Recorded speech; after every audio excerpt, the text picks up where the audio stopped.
केसरबाग की सर्द सुबहें आरव के लिए एक गहरी सांस की तरह आती थीं, जो भीतर ही भीतर उसे जमा देती थी।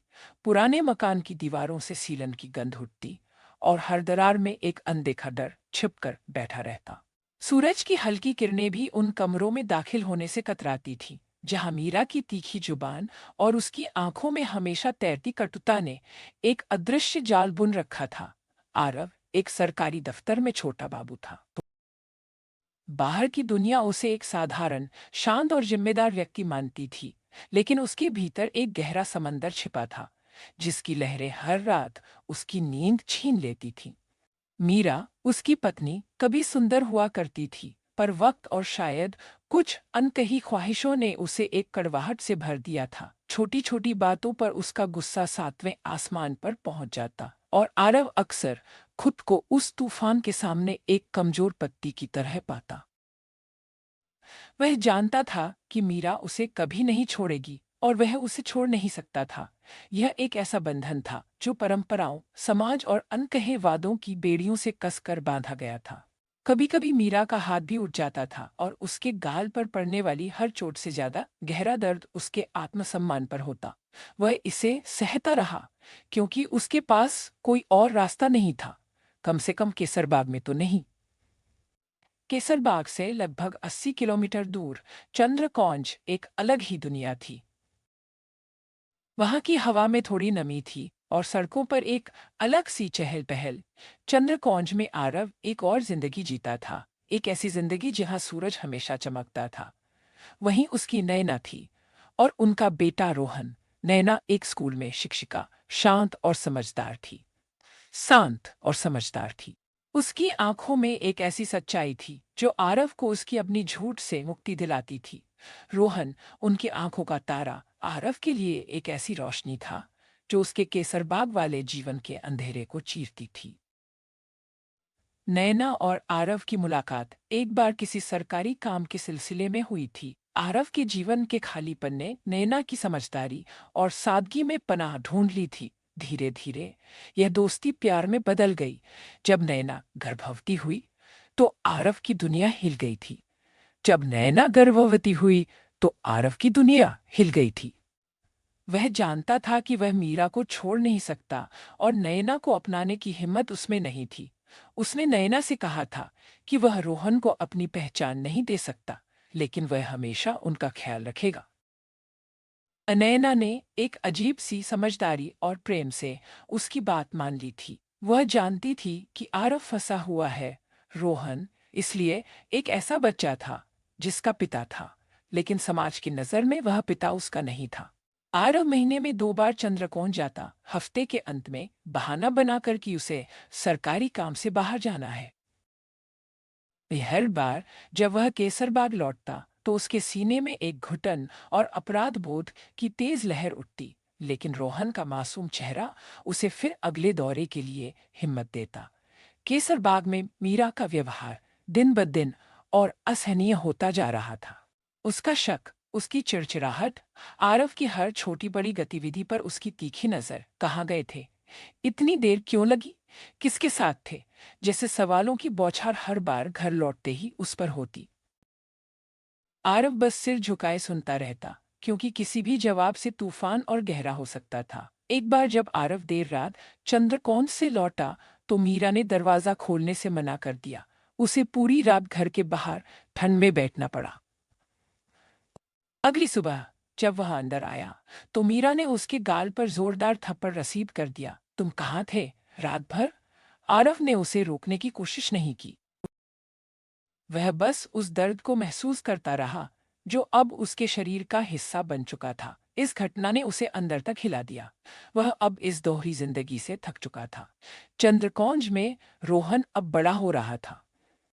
वह आरव को अपने मामा के रूप में जानता था, क्योंकि नयना ने उसे यही बताया था। लेकिन रोहन की आंखों में एक अजीब सी जिज्ञासा थी। जब भी वह देखता कि आरव उसकी माँ को प्यार से देखता है या उसका हाथ पकड़ता है। मामा, आपके हाथ पापा जैसे क्यों हैं? एक बार उसने आरव से पूछा था। आरव का दिल बैठ गया था। नैना ने उसे तुरंत बातों में उलझा लिया था। नैना भी अब और प्रतीक्षा नहीं कर सकती थी। उसकी आवाज में अब धैर्य की जगह एक अनकहा सवाल होता था। आरव, रोहन बड़ा हो रहा है। वह सवाल पूछता है और मैं कब तक उसे झूठ बोलूंगी। एक दिन जब आरव चंद्रकौंज में रोहन के साथ पार्क में खेल रहा था, उसने दूर से किसी को देखा जो केसर बाग का लग रहा था। वह तुरंत सतर्क हो गया, रोहन को लेकर वहां से निकल गया। यह एक छोटा सा हादसा था, पर उसके डर को और बढ़ा गया। उसे लगा कि उसकी दोहरी जिंदगी की डोर अब ढीली पड़ने लगी है। वह जानता था कि एक दिन यह टूट जाएगी, और तब क्या होगा? यह डर उसे भीतर से खाए जा रहा था। मीरा का शक अब ठोस सबूतों की ओर बढ़ने लगा था। उसने आरव के फोन से कुछ संदेशों को देखा था, जो नैना के नंबर से आए थे। हालांकि उसने नाम कुछ और सेव कर रखा था। मीरा की आंखों में एक नई डरावनी चमक थी। वह आरव के दफ्तर तक उसका पीछा करने लगी, और एक बार तो उसने उसे चंद्रकौंज जाने वाली बस में बैठते हुए भी देख लिया। एक तूफानी रात थी, बिजली कड़क रही थी और मूसलाधार बारिश हो रही थी। आरव अभी अभी चंद्रकौंज से लौटा था। मीरा घर में उसका इंतजार कर रही थी। आरव अभी अभी चंद्रकौंज से लौटा था। मीरा घर में उसका इंतजार कर रही थी। उसके हाथ में एक लिफाफा था, जिसमें रोहन की एक तस्वीर थी जो आरव के कपड़ों में से गिरी थी। यह कौन है, आरव?